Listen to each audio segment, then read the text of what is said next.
النعمة وأبوها وبالها وبنوها.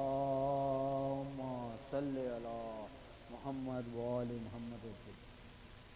وقال جبرائيل يا ربي أتأذن لي أن أهبط إلى الأرض لأكون معهم سادسا؟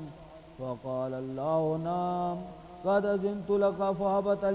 فهبط الأمين جبرائيل وقال السلام عليك يا رسول الله يا العلي الأعلى، يقرأك السلام ويخصك بالتحية والإكرام ويقول لك وعزتي وجلالي إني ما خلقت سماء مبنية ولا أرضا مدية ولا قمرا منيرا ولا شمسا مضيئة ولا فلكا يدور ولا بحرا يجري ولا فلكا يسري إلا لأجلكم ومحبتكم. وقد أذن لي أن أدخل معكم فهل تأذن لي يا رسول الله؟ فقال رسول الله وعليك السلام يا أمين وهي الله إنه نعم قد أذنت لك. فدخل جبرائيل معنا تحت الكساء فقال لأبي إن الله قد أوحى إليكم يقول إنما يريد الله ليذهب عنكم الرجس أهل البيت ويطهركم تطهيرا. اللهم صل على محمد وآل محمد. فقال علي لأبي يا رسول الله أخبرني ما لجلوسنا هذا تحت الكساء من الفضل عند الله. فقال النبي صلى الله عليه وآله والذي بعثني بالحق نبيا واصطفاني بالرسالة نجيا ما ذكر خبرنا هذا في محفل من محافل أهل الأرض وفيه جمع من شيعتنا ومحبينا إلا ونزلت عليهم الرحمة وحفت بهم الملائكة واستغفرت لهم إلى أن يتفرقوا. فقال علي عليه السلام إذا والله فزنا وفاز شيعتنا ورب الكعبة. اللهم صل على محمد وآل محمد وعجل فرجهم. وقال أبي رسول الله صلى الله عليه وآله يا علي والذي بعثني بالحق نبيا واصطفاني بالرسالة نجيا ما ذكر خبرنا هذا في محفل من محافل أهل الأرض وفيه جمع من شيعتنا ومحبينا وفيهم مهموم إلا وفرج الله همه ولا مغموم إلا وكشف الله غمه ولا طالب حاجة إلا وقضي الله حاجته. فقال علي عليه السلام إذا والله فزنا وسعدنا وكذلك شيعتنا فازوا وسعدوا في الدنيا والآخرة والرب الكعبة. اللهم صل على محمد.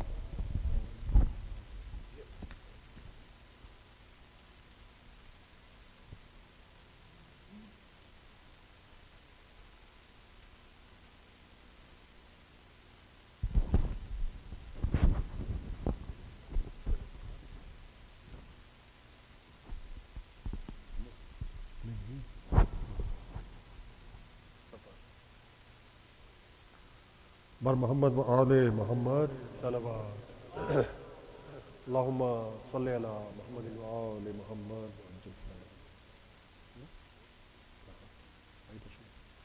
بار دیگر نعرہ صلوات. اللہم صلی علی محمد و آل محمد و عجل فرجہم.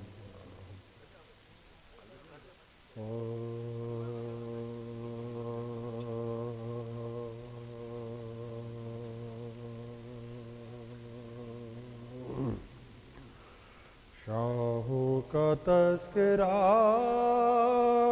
ہے نہ لشکر کی بات ہے، شاہوں کا تذکرہ ہے، نہ لشکر کی بات ہے، جو کربلا میں لٹ گیا اس گھر کی بات ہے، شاہوں کا تذکرہ ہے، نہ لشکر کی بات، ذکر غم حسین ہمیں کیوں نہ ہو، از خوشنودی خدا پیمبر کی بات ہے، خوشنودی خدا پیمبر کی بات، مجلس بھی احتجاج ہے، ہر ظلم کے خلاف پیغام عدل ماتم سرور کی بات ہے، پیغام عدل ماتم سرور کی بات، ہوگی نہ کربلا کی کبھی ختم داستاں، کہنے کو یوں تو صرف 72 کی بات ہے، کہنے کو یوں تو صرف 72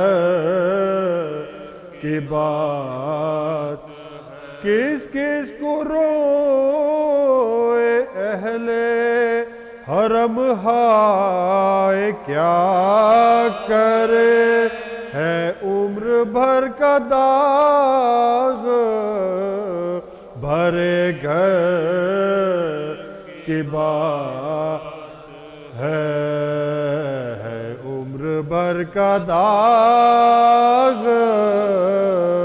بھرے گھر، یہ امتحان صبر بہت سخت ہے، حسین محضر میں بے روائی خواہر کی بات ہے، محضر میں بے روائی خواہر کی بات، قاصد کو کیا جواب دے اس بات کا، حسین صغرا کے ختم شادی اکبر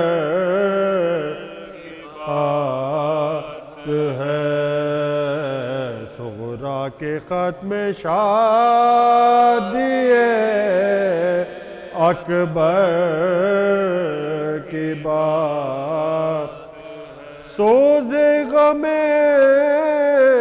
حسین ملا جس کو مل گیا، انجم یہ اپنے اپنے مقدر کی بات ہے، انجم یہ اپنے اپنے مقدر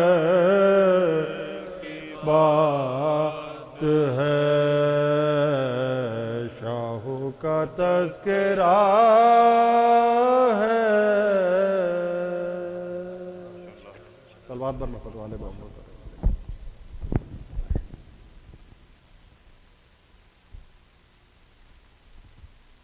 محمد و آل محمد صلوات اللہم صلی علی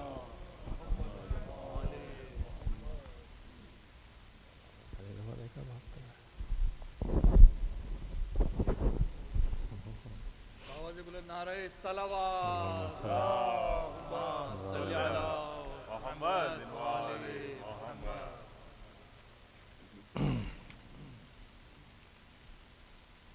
ایک دفعہ صلوات پڑھیں. اللہم صلی علی محمد و آل محمد. خوشنود امام زمانہ بلندتر صلوات. اللہم صلی علی محمد و آل محمد. امام صاحب نے یہ سلام پڑھا ہے، دو تین مصرے اس کے پڑھ دیتا ہوں.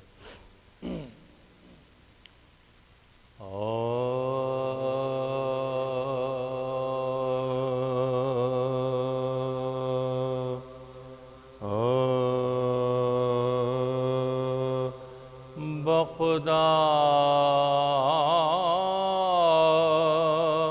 علی سبندہ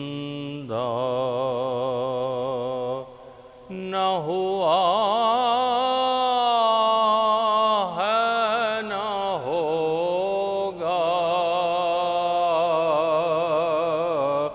بخدا علی سبندہ نہ ہوا ہے نہ ہوگا. بھئی کوئی پھر حرم میں پیدا نہ ہوا ہے نہ ہوگا، بخدا علی سبندہ. میں یہاں عشق مرتضیٰ کے ہیں چراغ ازل سے روشن، میری بزم میں اندھیرا نہ ہوا ہے نہ ہوگا، بخدا علی سبندہ نہ ہوا ہے نہ ہوگا. میں بے نفس مرتضیٰ کا تو ملک پکار اٹھے، سر عرش ایسا سودا نہ ہوا ہے نہ ہوگا، بخدا علی سب نہ ہوا ہے نہ ہوگا.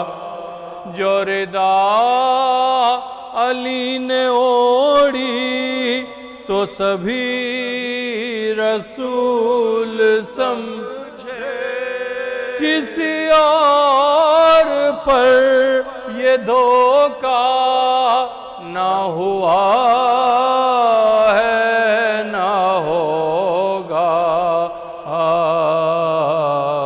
بخدا علی سبندہ.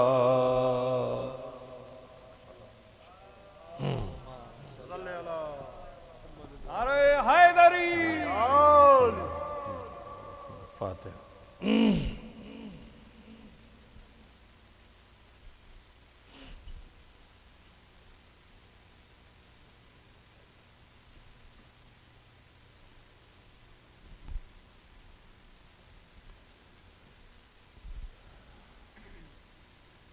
اس روایت کا محبوں میں ہوا جب چرچا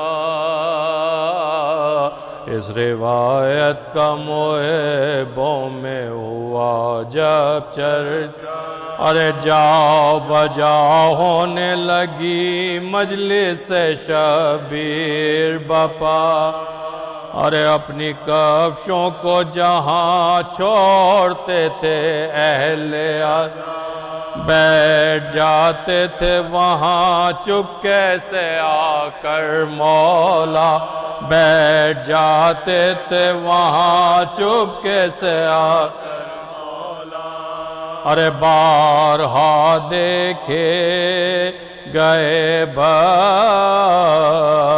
میں غم خاروں کی، اور صاف کرتے ہوئے نالین عزاداروں، صاف کرتے ہوئے نالین عزاداروں کی، میں ان مجالس کے جو منصور کو پہنچے اخبار، جذبہ قتل شہ پاک ہوا پھر بیدا، جلوہ گر آپ تھے ایک حجرے میں اور چندن، ارے آگ لگوا دی وہاں چاروں طرف سے ایک بار، آگ لگوا دی وہاں چاروں طرف سے ایک بار، ارے مچ گیا غل پہ سر صاحب میرا چلا، ارے ہائے گھر فاطمہ کا تیسری راجل، ارے ہائے گھر فاطمہ کا تیسری بارہ جلا، ارے آگ بجھ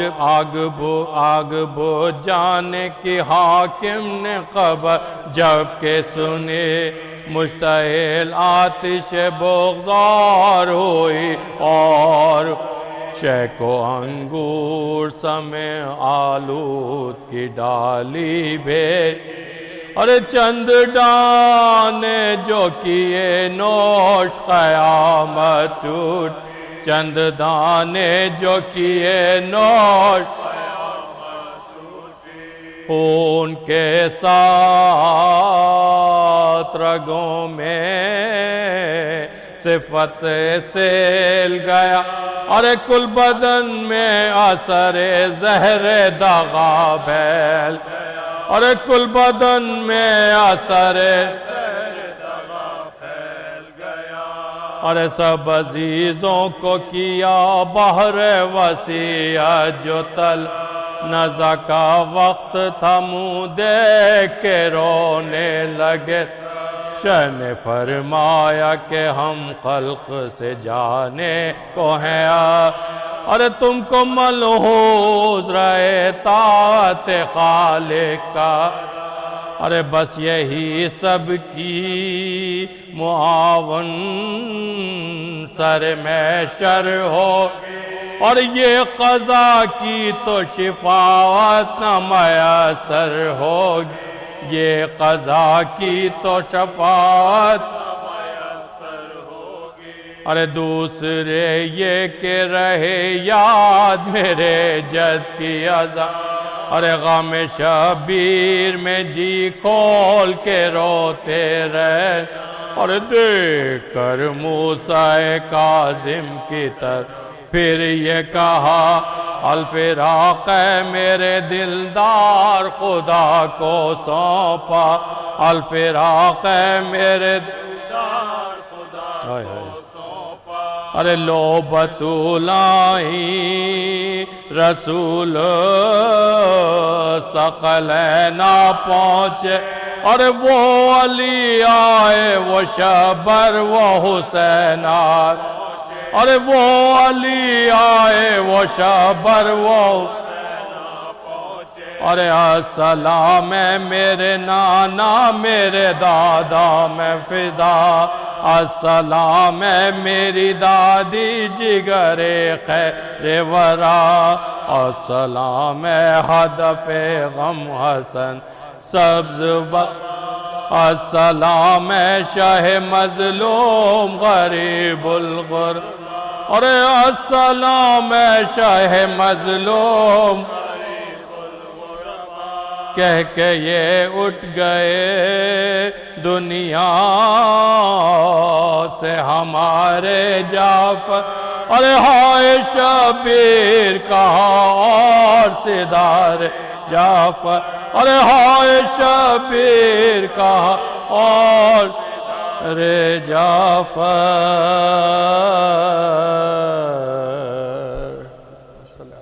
مولا سلامت بیٹھے۔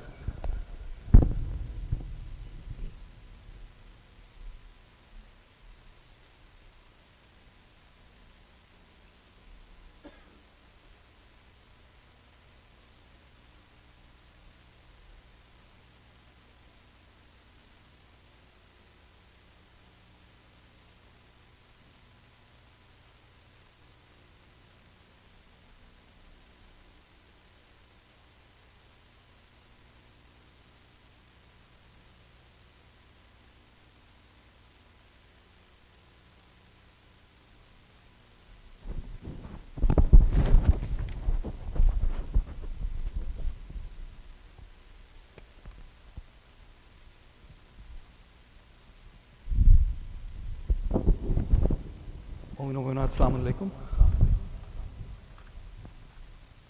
سب سے پہلے آج کے دن کی شہادت کی تعزیت امام عصر کی بارگاہ میں پیش کرتے ہیں۔ آج امام کا کچھ قول دیکھ رہا تھا میں، کچھ باتیں، تو ایک بات سننے میں آئی، کسی نے امام سے پوچھا کہ امام صادق سے کہ آدمی کتنا بیمار ہو کہ اس کو روزہ نہ رکھنا پڑے، تو امام نے کہا اس کا جواب اپنے ضمیر سے پوچھو، کسی ڈاکٹر سے نہیں پوچھو، اس کا جواب آپ کو آپ کا ضمیر دے گا۔ یہ امام کا قول۔ ایک صلوات بھیج دیجیے۔ کچھ اعلانات ہیں، اس میں سب سے پہلا اعلان آج کی مجلس کا کہ ہم شکر گزار ہیں مولانا قبلہ مولانا شبیر عابدی صاحب کے کہ آپ اپنی تمام مصروفیات کے باوجود وقت نکال کے تشریف لائے۔ پروردگار عالم سے دعا گو ہیں کہ مالک آپ کو طول عمر عطا فرمائے، صحت کے ساتھ آپ اسی طرح مذہب حق کی خدمت کرتے رہیں۔ قبلہ کی صحت و سلامتی کے لیے ایک بلند صلوات بھیج دیجیے گا۔ اس طرح سے ایک اعلان ڈونیشن کے سلسلے میں ہے کہ کچھ پروجیکٹس ہیں جو معصوم انتظامیہ اس وقت کر رہے ہیں، خدمت گاران معصوم اس وقت مصروف ہیں۔ ایک کیمرہ پروجیکٹ ہے، اسی طرح ایک پارکنگ لاٹ کا پروجیکٹ ہے۔ آپ سے درخواست ہے کہ آپ اپنے عطیات زیادہ سے زیادہ ڈونیشنس اپنے اس سینٹر کے حوالے کیجیے، شدید ضرورت ہے اس وقت۔ ساتھ ہی جو ہے ایک شعر میں قبلہ آپ کی اجازت سے پیش کرنا چاہتا ہوں۔ آپ جانتے ہیں شعر و شاعری کا مجھے جو ہم سب کی دعا ہے کہ امام کی جو ہے وہ امام غیب سے تشریف لائیں کہ غیبت سے اس کو بھیج جو دلدل سوار ہے، غیبت سے اس کو بھیج جو دلدل سوار ہے، جس پہ نبی کی ساری شریعت نثار ہے، وہ جس کے پاس مہر امامت کے ساتھ ساتھ حیدر کا ذوالجناح ہے، ذوالفقار ہے۔ قرطاس آ رہی ہے صدا مطمئن رہو، عیسیٰ کو اس گھڑی کا بہت انتظار ہے۔ کعبے کی سمت دیکھ کے صلی اللہ پڑھو، اس راز کا تو کعبہ فقط رازدار ہے۔ یہ شعر خاص دیکھیے کہ پہلا یہاں سے آیا ہے آخر بھی آئے گا، اس واسطے جدار میں اب تک دراڑ ہے۔ پہلا یہاں سے آیا ہے آخر بھی آئے گا، اس واسطے جدار میں اب تک آخر میں فاتحہ برائے مومن و مومنات جو نقل کر گئے ہیں، جن کے نام یہاں پلیک پر لکھے ہیں اور جن پہ کوئی فاتحہ پڑھنے والا نہیں ہے، ان کے اوپر آپ ایک دفعہ سورہ فاتحہ، ایک دفعہ اور 3 دفعہ سورہ اخلاص کی تلاوت فرمائیے۔ بسم اللہ۔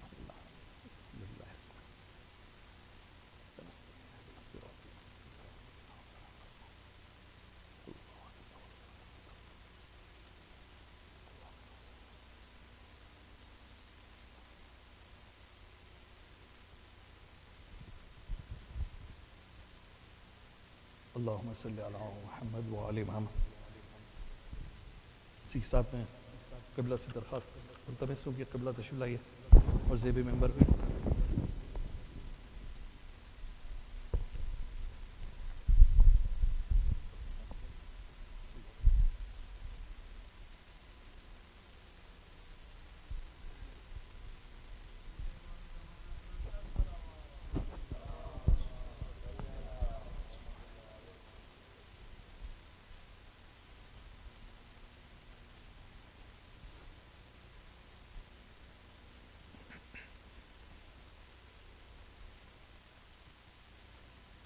لا حول ولا قوة إلا بالله العلي العظيم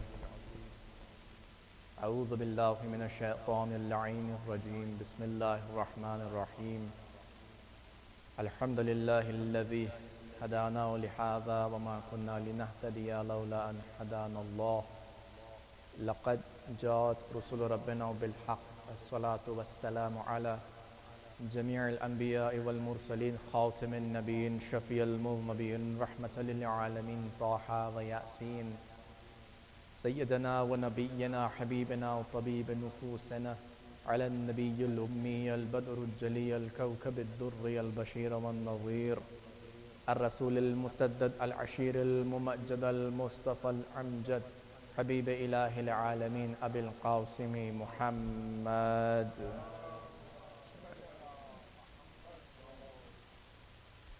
وعلى إمام المطهر والشجاع الغزنفر قاسم توبا وسقر أبي شبير وشبر قالي باب خيبر حامل اللواء الحمد يؤم المحشر مظهر العجائب مظهر الغرائب الذي حبه فرض على الحاضر والغائب إمام المشرقين وإمام المغربين سيد الكونين أبي مولى الثقلين أمير المؤمنين علي ابن أبي طالب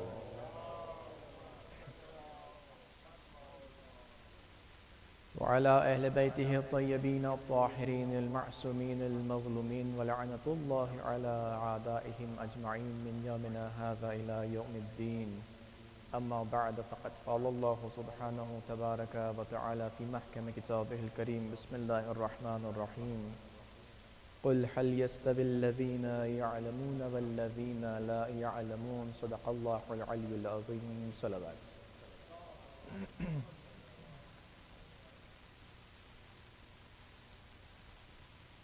As I'm sure you're aware, today's majlis is in English.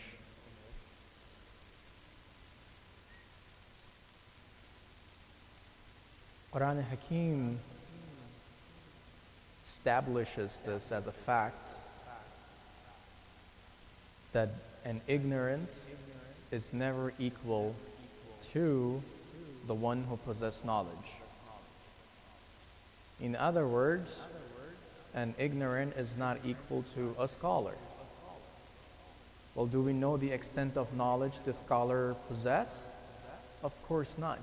However, there are things that are established that define someone as a scholar, and it's also a responsibility of the scholar to continue learning.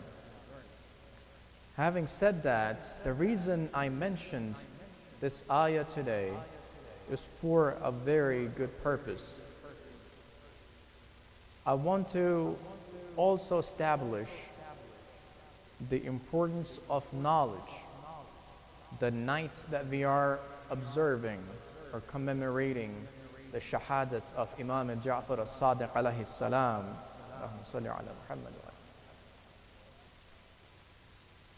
the Imam, the sixth Imam, in whose time there were thousands and thousands of his students who benefited from his presence. And the time we live in today is a testament of the knowledge that started spreading from those days.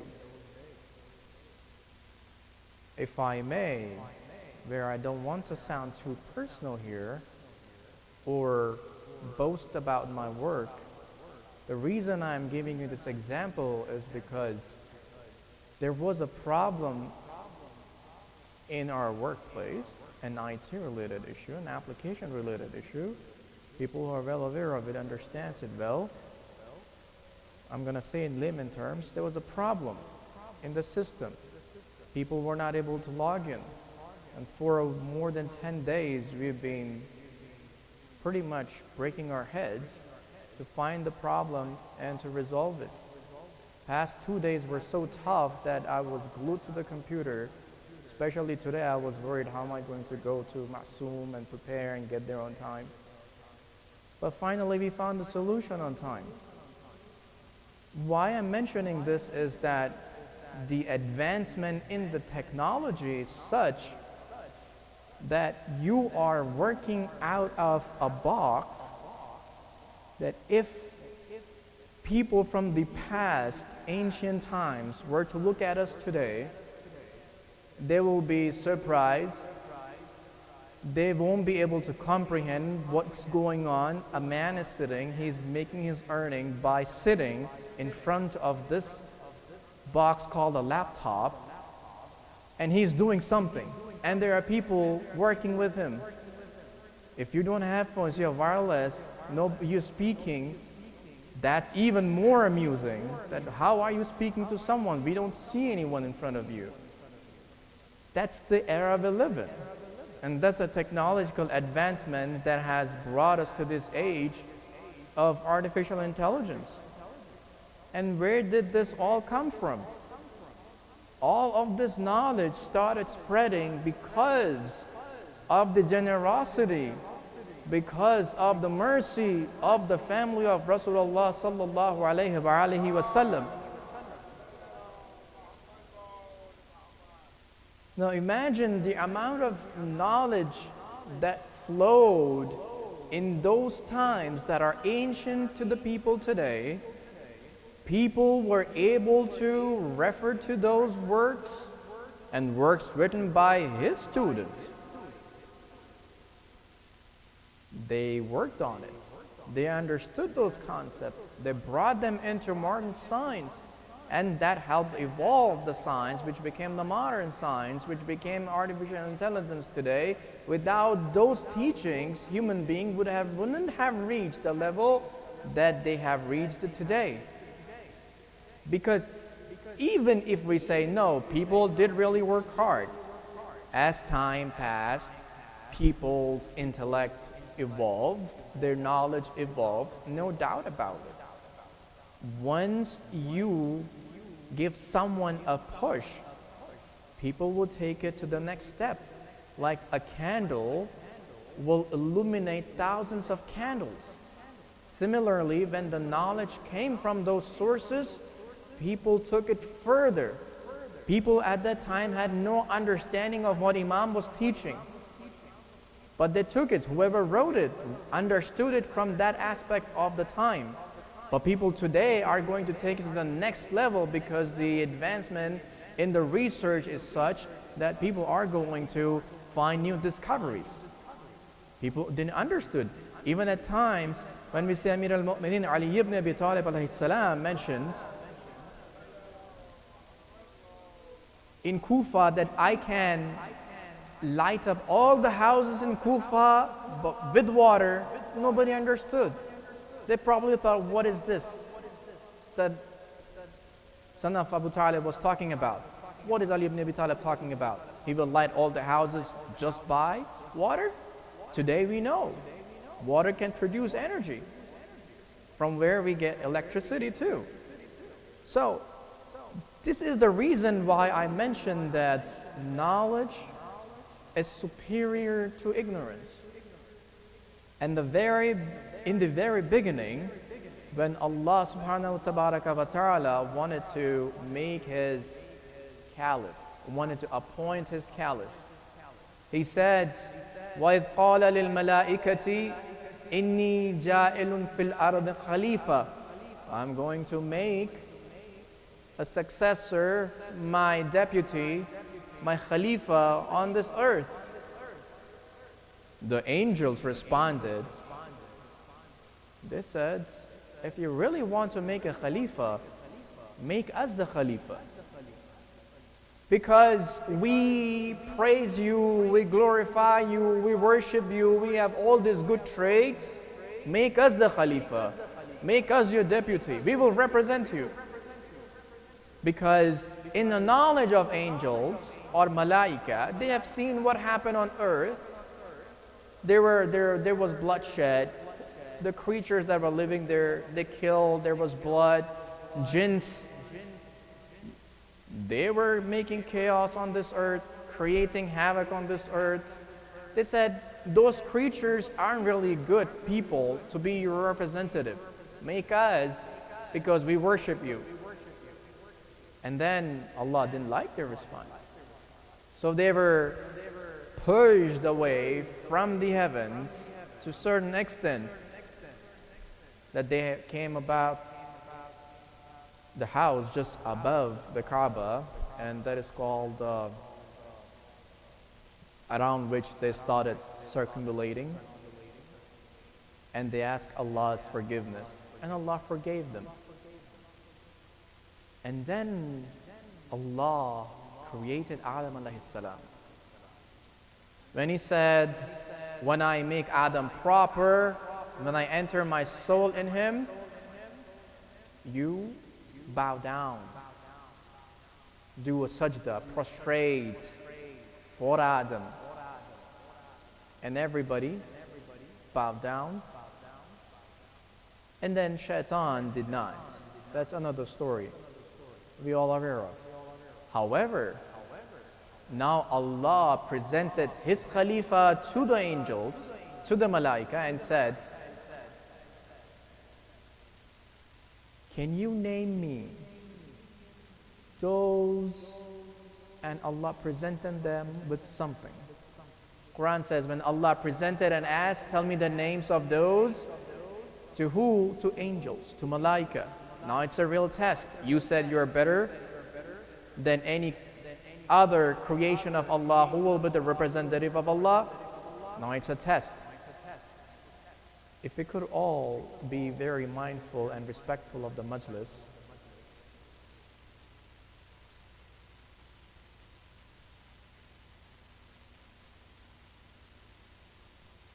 say salawat.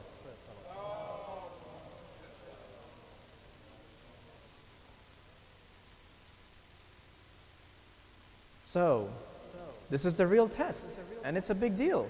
The real deal starts here. You said you're better than anyone who will be the representative. You claim to be the best.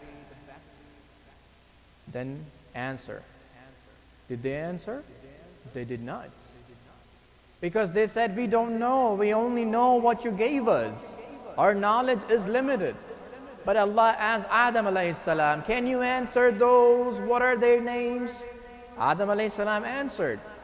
And this determines, this concludes that not every person is also equal in knowledge.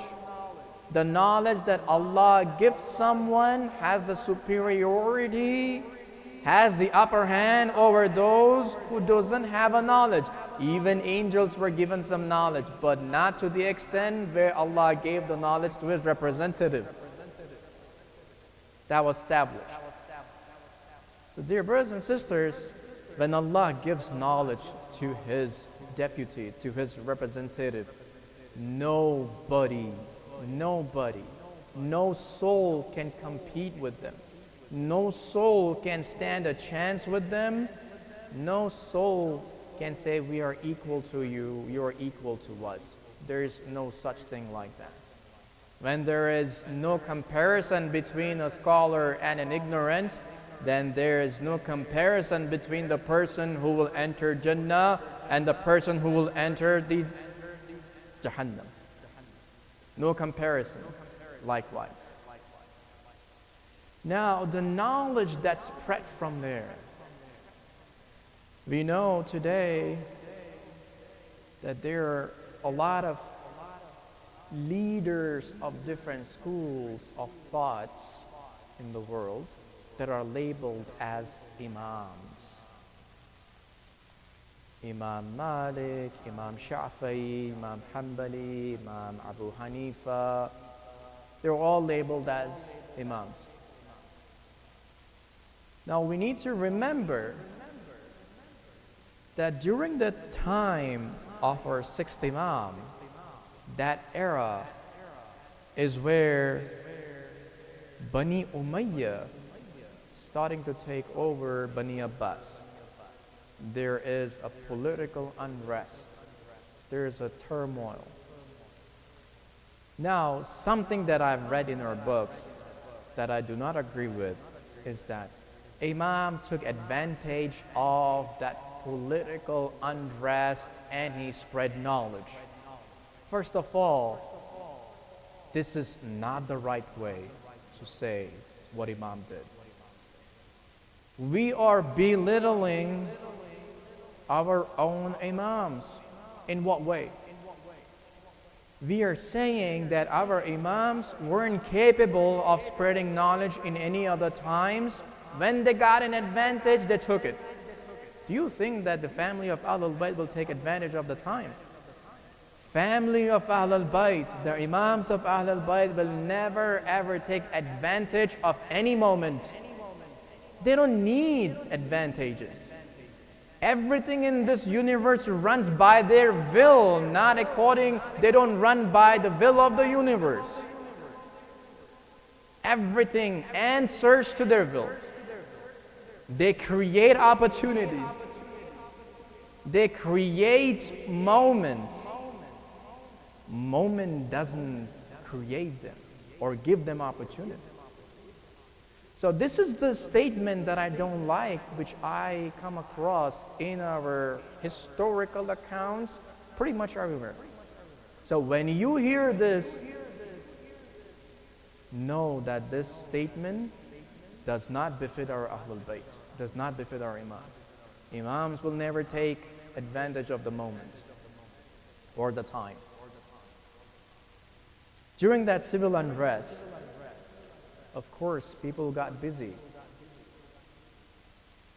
They were fighting with each other. The focus of those groups shifted for a bit. When it shifted, people started coming to Ahlul Bayt. This is what happened. People started coming to Ahlul Bayt. Why? During the earlier years, they were not allowed to go to Ahlul Bayt. As we all know, what happened right after Rasulullah. People went away from Ahlul Bayt. Imam said that there were people who said, we will be there at your house. 40 people will be there at your house. When the time came, count. Not even 10, you can say. Less than that. No double digit, single digit people showed up at the door of Imam. Look at the tyranny, look at the fear that was embedded inside their hearts, that they're slowly going away from Ahlul Bayt.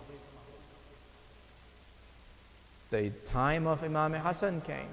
You know what happened? People left him. Time of Imam Hussain alayhi salam came. You know what happened? Karbala happened. The time of Imam Zainul Abidin came. What happened? Imam is crying and Imam is supplicating. Now, the way the time period evolves, Ahlul Bayt also changes the strategy of their guidance. Imam Hassan, Sulh. Imam Hussain, Shahadat. Imam Zainul Abidin, Girya, Nauha, supplicating, and du'as. Du'as and lamenting. Those are the two ways Imam was guiding people. People were showing up at his doorstep. When Imam would recite Quran, people would come to his doorstep and would listen to the qira'ats and they would cry. Imam's crying, people are aware. He's walking in the market, people knows Imam cries because he is reminded of the events of Karbala. And Imam is supplicating the du'as that we read today.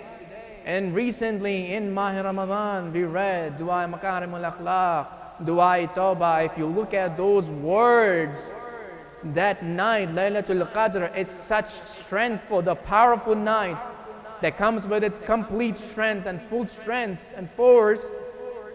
That is the night we are supplicating to Allah. We are in the presence of Allah asking His forgiveness. We are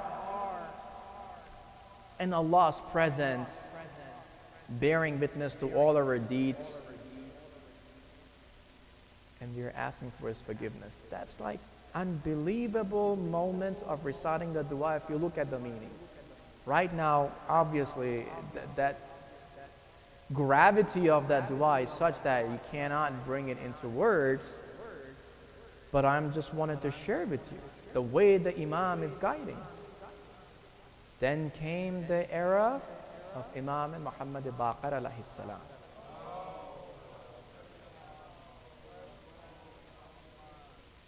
During those days, and we all know that Imam has a laqab called Baqarul Ulum min al-awwalina wal akhirin, the one who will split the knowledge. This is the time where Imam is splitting the knowledge. He is giving knowledge to people, saying, Qala Rasulullah, because people had forgotten what the actual ahadith were. Right after Rasulullah, all the ahadiths were burned down. Why? Hasbuna kitab Allah, we only need Quran, no ahadith. Otherwise, people will get deviated.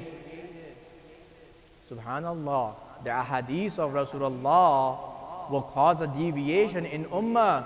Even Rasulullah didn't know that. Even Allah did not know it. Otherwise, he would have stopped Rasulullah not to leave any ahadith before you go. Not even speak a word about it. All of a sudden, one of the companions go forward and say, no more ahadith. People are going to move away from the right path. They will go astray, burn him down. People forgot what actual hadiths were. Imam Muhammad Baqir alayhi salam time where it all started. So people started coming to Imams because of the political unrest. And when people started coming, they acquired a lot of knowledge. They learned a lot from the Imams. The real source, the spring of knowledge. Where is it coming from? That spring of knowledge flowed from Rasulullah. Rasulullah gave this knowledge to Amir al-Mu'mineen. What does Amir al-Mu'mineen said? Amir al-Mu'mineen said, Rasulullah gave me the knowledge of 1,000 babs, 1,000 chapters, and from each chapters opens 1,000 more chapters. That is the knowledge that started finally flowing among the people, and when it started flowing, we see the advancement that we are today. But is it complete? No, it's not complete. The real knowledge is on 27 letters. We only have 22 letters. From 2 letters we have acquired so much. Where are the rest of the 25 parts of the knowledge? The rest of the 25 parts of the knowledge, we will be receiving that 25 parts of knowledge, inshallah, when the final Imam, the Waris of Rasulullah, Imam Zaman Ajjalallahu Ta'ala Faraj al-Sharif will arrive in this world again from his occultation, when he reappears from his occultation. So dear brothers and sisters, people learn a great deal of knowledge. However, there were those that are very famous today as the Imams of some sects, namely Abu Hanifa. Now, Mansur al-Dawanaqi, he called Abu Hanifa and he said, I want you to ask 40 questions to Jaffer al-Sadiq. Why? They thought, let's disrespect it, let's insult him in front of people. If you ask 40 questions, do you think he's going to answer all of those? They thought it was out of his control. Imam came. Abu Hanifa started. 1 question, 2 questions, 3 questions. Abu Hanifa narrated it.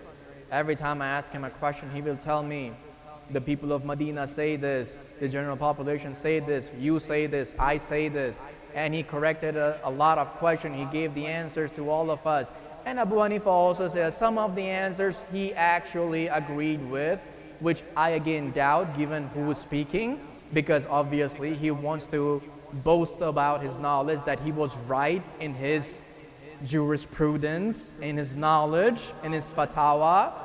I don't believe his statement, but here is, when Imam answered those 40 questions, they were speechless. They thought that we could insult him, make him feel shame in front of people not being able to answer. Abu Hanifa said, forget about those questions. He had so much knowledge that he even knew what other people said, what I said. He had such grasp of knowledge. And let me also tell you that people who followed the Hanafi sect. There is a story I found in the book of Ulamas, and this was under Sayyid Mahdi Bahr al-Ulum. Some of the name that most of you are aware of. Sayyid Mahdi Bahr al-Ulum was a very great scholar, and he was an arif. There was a mosque in his area, belonged to Ahl Sunnah, and the person who used to lead the Jum'ah Salah in there was a man who would only go out once a week. He would leave his home only on the days of Friday and go lead the Jum'ah, comes back home. Never ever he's been seen outside.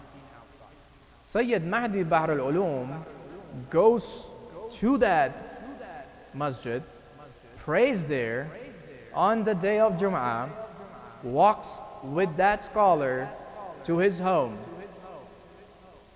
The scholar invites him to his house. He looks at his library. He asked, "What books do you have?" The scholar responded saying that everything that the heart desires and the eyes desire. That means he's got the collection of the world. Anything you need, you will find a book. Sayyid Mahdi Bahr al-Ulum wanted to correct him. So it's impossible that you have all collections of books. He said, "Do you have a book written by Abu Hanifa?" He said, "I don't have it, but I saw that book." He said, "Yeah, Abu Hanifa writes in his book about Jaffer Sadiq, and he says, he was such a great scholar. I used to go to him and I would learn 10 jurisprudential masalas every day from him." Who's saying? Abu Hanifa is saying that I went to Imam Jaffer and I learned 10 new things every day from him. And he said he had such knowledge that people used to go to Imam Jaffer. What a personality he had. A lot of people, even the agnostics, the atheists, everybody would go to him. All the scholars in Medina go to him. A lot of people go to seek knowledge, and a lot of people benefited from his knowledge. The Imam Jama'ah, who belonged to the Ahl Sunnah, is listening carefully to what's being said. Now, Sayyid Mahdi Bahr al-Ulum stands up to go to his home. He leaves. This Imam Jama'ah follows him to his house. He said, "Please come to my house." He said, "No, I don't want to come to sit. I just wanted to see where you live." He goes back. A year passed.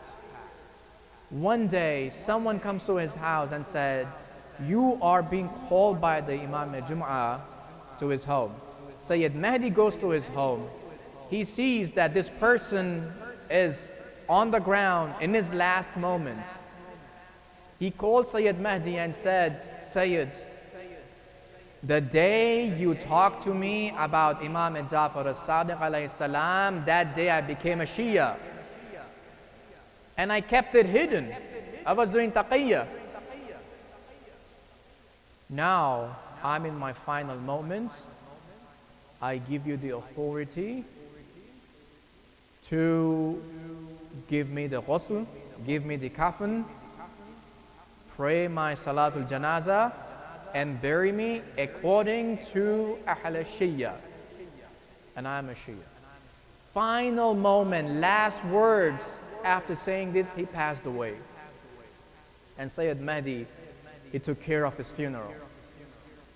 So, when we remind people of the teachers of their leaders, that is where they start questioning who is superior. And if the person is an honest person, and if it's a just person, they will accept the fact that the son of Rasulullah is the superior and the real Imam of this ummah. And they will accept it like the Imam Jum'ah did. He accepted it. This is another instance of how the existence of Imam, being the teacher of all others, reminded people of his status. And they accepted. We think that Imam didn't have any debates with people. Even people who came to learn from them later decided to insult him in public. Another instance, and that name is Sufyan al-Thawri. And this person belonged to Imam's era. He would come and learn from Imam. But he started forming his own school of asceticism, Zuhads. People who give away dunya. They don't, as if they don't belong here. They have nothing to do with the world. They wear really tough and hard clothes, soft, which also is a term from where the Sufi started, because people who wear those really wool clothes, harsh clothes that would scratch your skin, those people. So he belonged to the school of, he wanted to form the school of asceticism, but it didn't last longer. So he saw Imam sitting in the masjid, and I'm going to narrate you the complete story because this is the only part that you have heard of. Imam sitting in the Masjid al-Nabawi. Sufyan al-Thawri sees Imam wearing this very light, thin clothes. Apparently those clothes were the sign of expensiveness. He sees that Imam's wearing such light clothes. He told his students that, look at him, the leader, the Imam of Rawafid. That's an insult.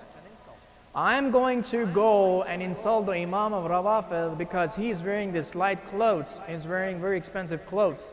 He comes to Imam. He said, do you think that it befits you that you're wearing such expensive clothes when your grandfather did not wear expensive clothes? Imam said, is there a restriction in wearing these kind of clothes?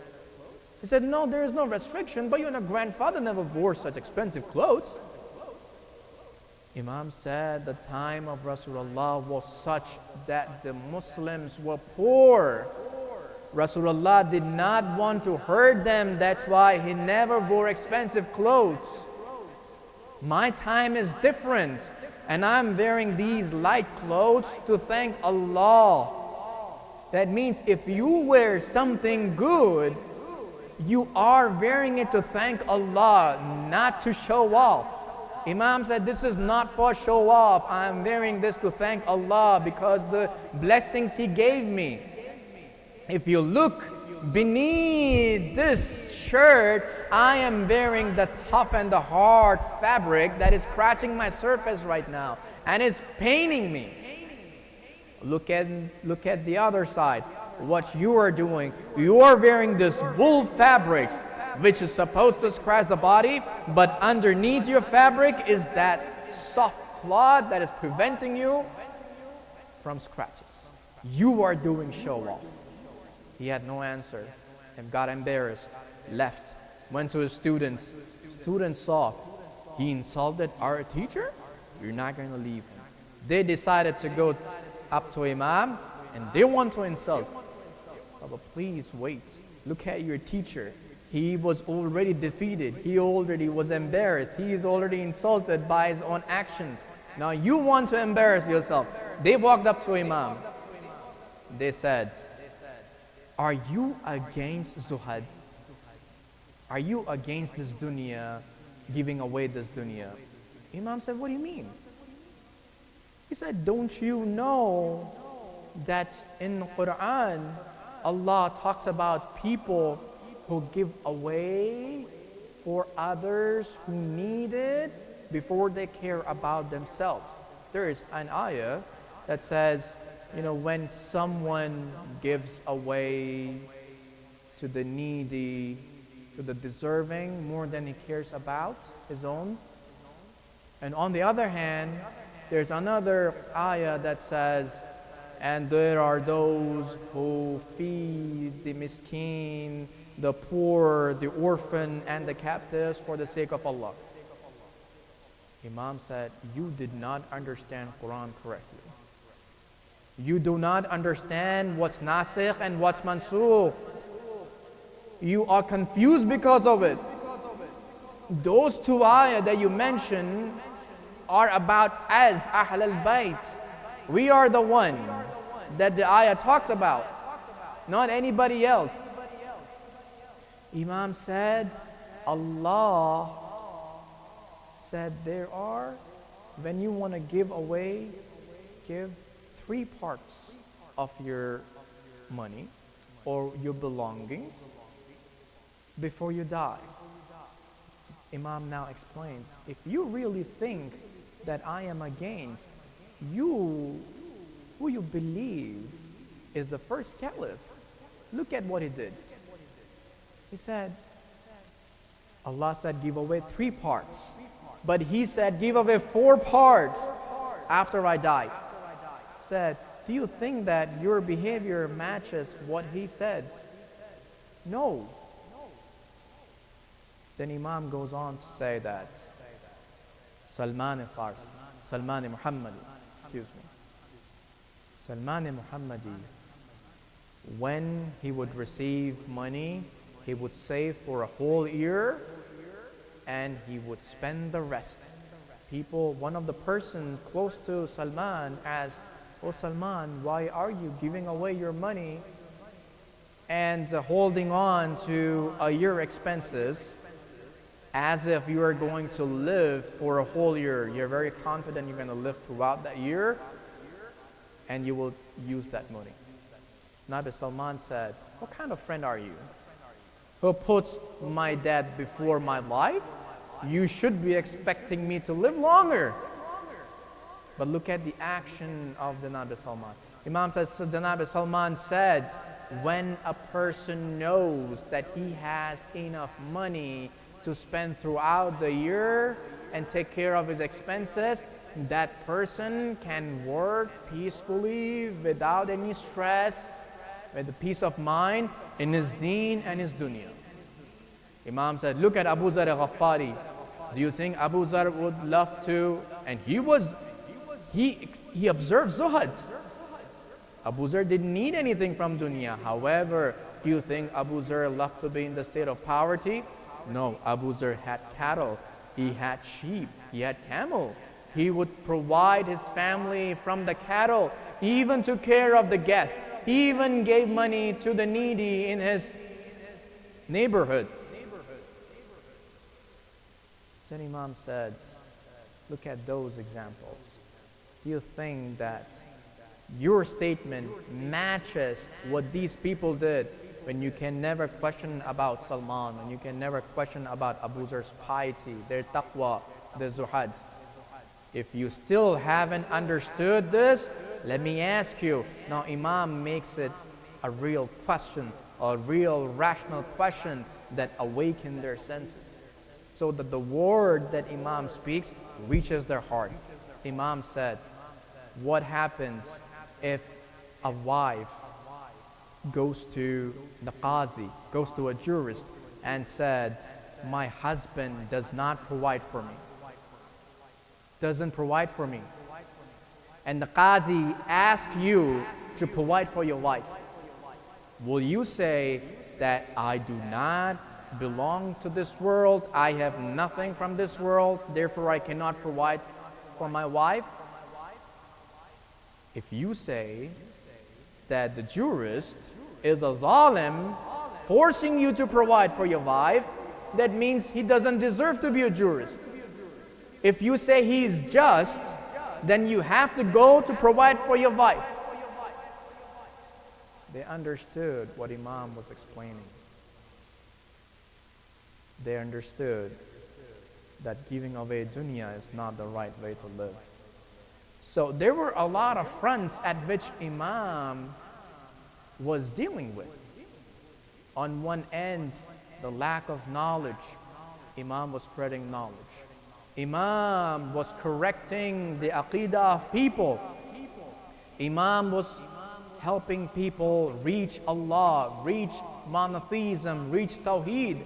Because at that time, a lot of people came up and rose up to say that God doesn't exist. Show us the existence. And even there, we have seen the way simple logic for us, but the way Imam beautifully explained it. In fact, there is one of the Imam's students called Hisham. Hisham was in Basra. He ran into an atheist of his times, Abu Shakir, his name. He said, "Oh Hisham, there is an ayah in the Quran that is according to my belief and goes against to your belief." Hisham said, "What is it?" He said, "Huwa alladhi fil ard." He is the one who is Allah in this land and Allah in the skies. Huwa alladhi fil ardi la ilah wa fis samai ilah. He said, there is God in the skies and there is God on the earth. But there are two gods. You don't have one God, you have two. One in the skies and one in the earth. Hisham got baffled because he never pondered on this ayah before. That's what the narration said. He goes to Medina. He asked Imam, "I met Abu Shakir and he told me this. I couldn't respond to him." Imam said, "Next time you see Abu Shakir, you ask him his name. He will tell you his name. Ask him, what is your name in Basra? He will tell you his name again. So tell him that when your name in Basra is same as your name in another place, similarly, our Allah has the same name in the earth and on the skies and every place which is wet and dry." So next time when Hisham meets Abu Shakir, he reminds him of that and in response to him, he says what Imam told him. Listening to this response, Abu Shakir says, "Oh Hisham, this answer does not belong to you. Looks like this answer came from Medina all the way here, traveling on the camels." That means you went to Medina, you brought the answer, and you came back to me. So there's a lot of incident that took place, and especially we have Tawheed al-Mufaddal that speaks about unity, monotheism. So dear brothers and sisters, there's a lot of areas that Imam was dealing with, many fronts. The battle of this ummah wasn't just in the battleground. It's with reasoning. The students that Imam gave us, Hisham, one of his brilliant students, famous for debating with people, and the rationale, the logic they used is immense. He taught people. Ilmul Kalam came during that time because some of the other texts started influencing the Islamic text. So here it was necessary to preserve the religion, to preserve monotheism, to preserve the love of Ahlul Bayt, alayhi salam. And hence, the knowledge that spread there at that time was able to reach its zenith today. Imagine where we will be, inshallah, when the Imam comes. But do we think that that is all that Imam had to do every day? No. There were forces against Imam, working against Imam. They would go to the Khalifa. Imam saw 6 Khalifa in his life. In his last days, he saw Mansur al-Dawanaqi. And Mansur, people would go to Mansur and say, well, Imam Jaffer is planning to rise against you. He called Imam, he said, what am I hearing? Are you trying to rise against me? Do you want this? In fact, Bani Abbas, when they came in the power, the slogan they raised was, we are doing this for Ahlul Bayt, because the government, the rule belongs to Ahlul Bayt. Once they got into the power, they showed their real face, and they showed the real faces. They started torturing the family of Rasulullah. They killed so many Sayyids. They killed. And the time came where they wanted to silence Imam Jaffer al-Sadiq alayhi salam. And one day, he sent poisoned grapes.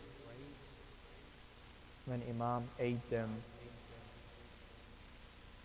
Imam was bedridden. One of his companions comes and says, "Oh Mullah, what state am I watching you in?" And he starts crying. And Imam consoles him.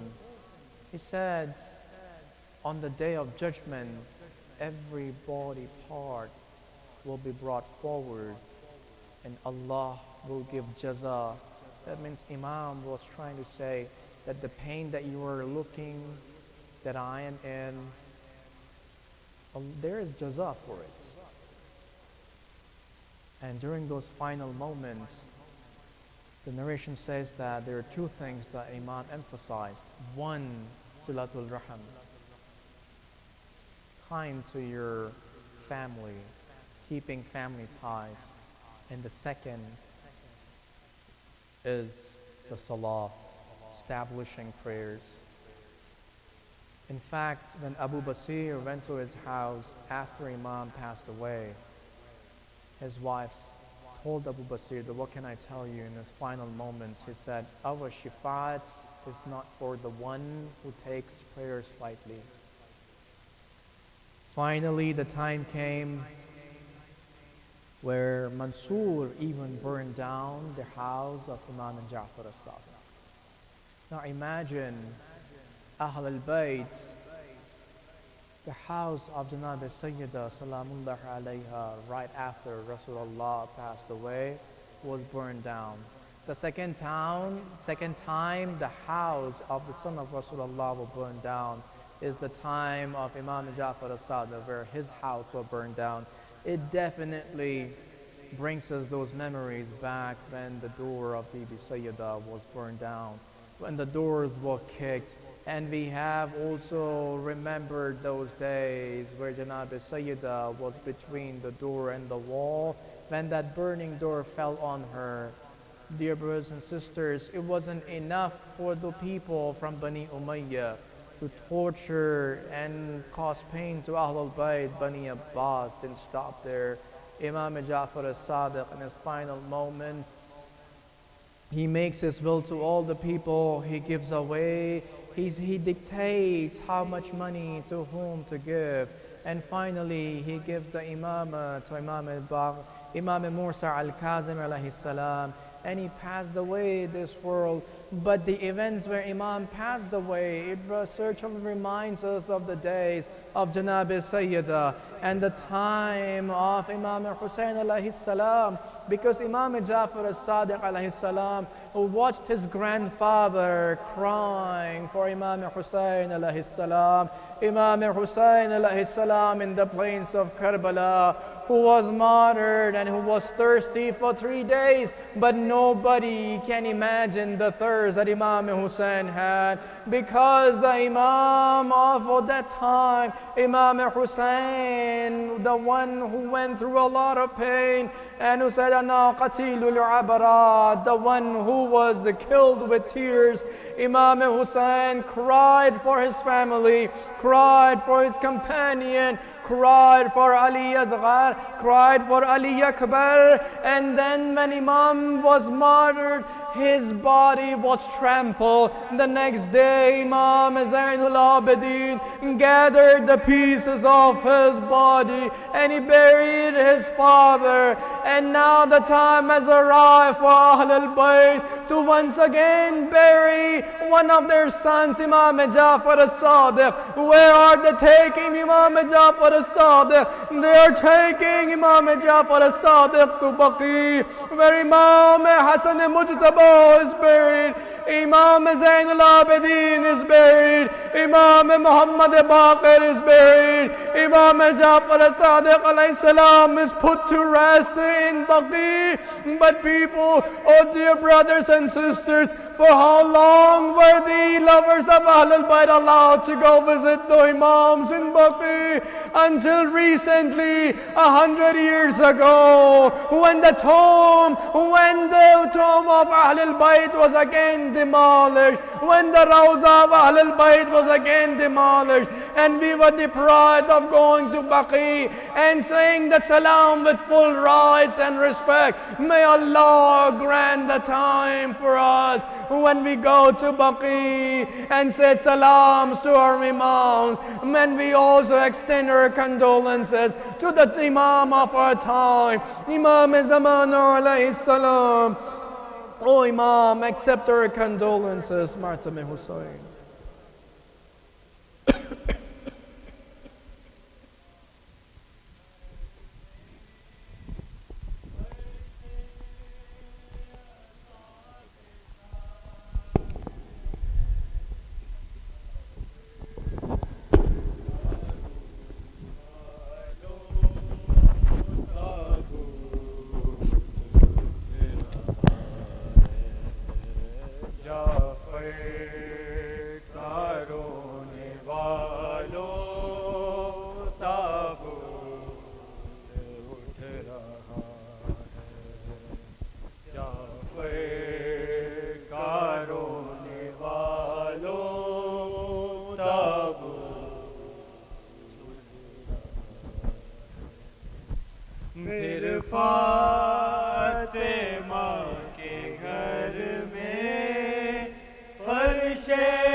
تابوت اٹھ رہا ہے جعفر کا رونے والوں تابوت اٹھ رہا ہے جعفر کا رونے والوں تابوت اٹھ رہا ہے پھر فاطمہ کے گھر میں فرش عذاب بچھا ہے جعفر کا رونے والوں تابوت اٹھ رہا ہے جعفر کا رونے والوں تابوت اٹھ رہا ہے قاضی تڑپ تڑپ کر یہ بیان کر رہے ہیں قاضی تڑپ تڑپ کر یہ بیان کر رہے ہیں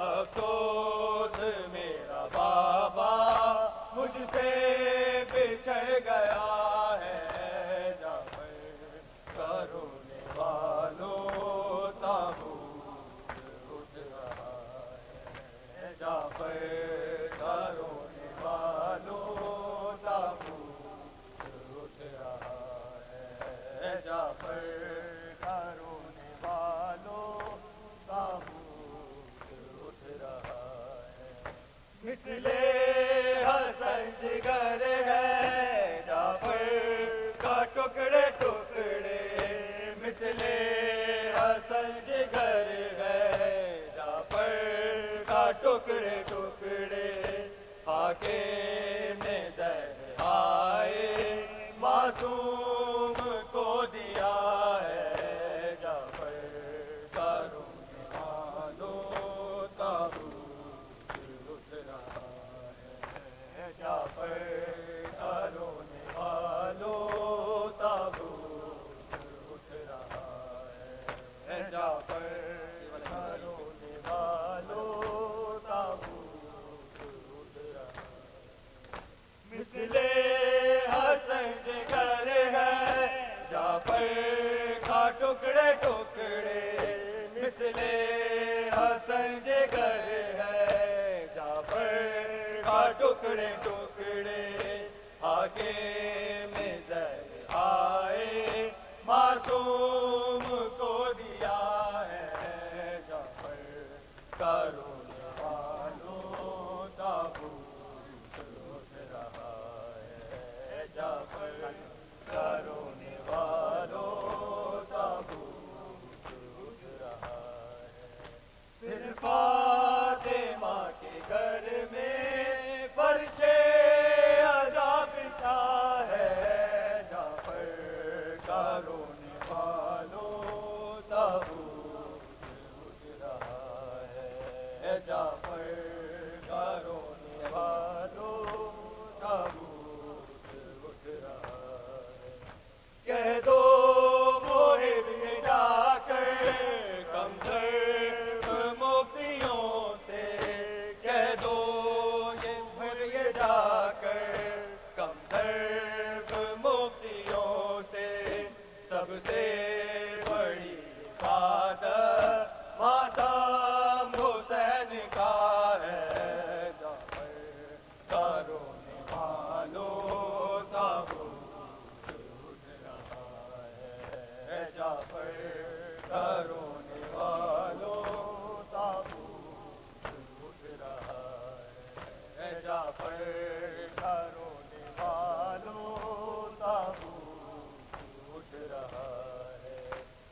جعفر کا رونے والوں تابوت اٹھ رہا ہے، جعفر کا رونے والوں تابوت اٹھ رہا ہے، قیدے ستم جعفر روتے ہیں شاہدی کو، قیدے ستم جعفر روتے ہیں شاہدی کو، مولا کی چشم تر میں صحرائے کربلا ہے، جعفر کا رونے والوں تابوت اٹھ رہا ہے، جعفر کا رونے والوں تابوت اٹھ رہا ہے، یا حسین یا حسین یا حسین یا حسین یا حسین یا حسین۔